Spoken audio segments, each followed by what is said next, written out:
And this is 10 Tampa Bay at 6. I'm Dave Wagner. And I'm Frank Wiley. New at 6, a week after Hurricane Debby. Many are still dealing with the impacts, including a 10 Tampa Bay viewer who reached out for help. Yeah, he says his backyard has been filled with tree limbs and brush, but it wasn't the storm that put them there. And 10 Tampa Bay's Aaron Parsegian is digging into what can be done.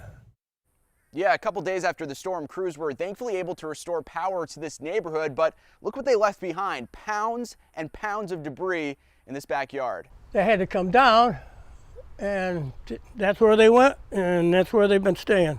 79-year-old Terry Gould understands they had a job to do. When they came in to fix it, they said, well, we've got to trim all the trees back. And I said, well, fine, But he assumed the contractors would at least clean up.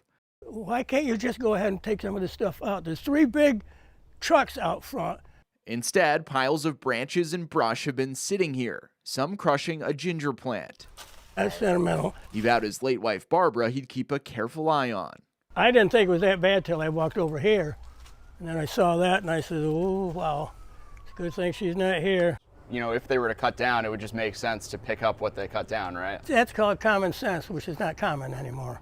We reached out to Duke Energy, and within the last hour, they told us based on the circumstances, they are working with Terry and will be sending out a crew to resolve this. But don't expect this at your home. Their policy online makes it clear. Disposal of any wood or debris after work like this is the responsibility of the property owner. 20 years ago, I would have had that out front done by now. But just as you get old, for some reason, you're not as good as you used to be.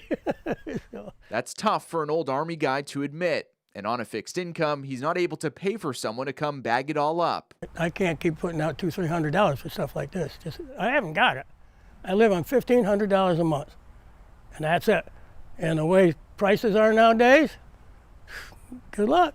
In Pinellas Park, Aaron Parsegian, 10 Tampa Bay. Now, throughout the year, power companies trim trees around power lines as a preventative measure to cut down outages when we get storms. But there are limits to what falls under the responsibility. If you have Duke, for example, you are responsible for trimming the trees that interfere with your service line.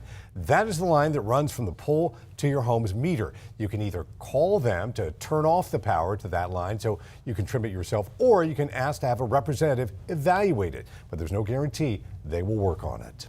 This story came to us as a tip from a viewer. If you have a story you want us to look into, send us an email to tips@10tampabay.com.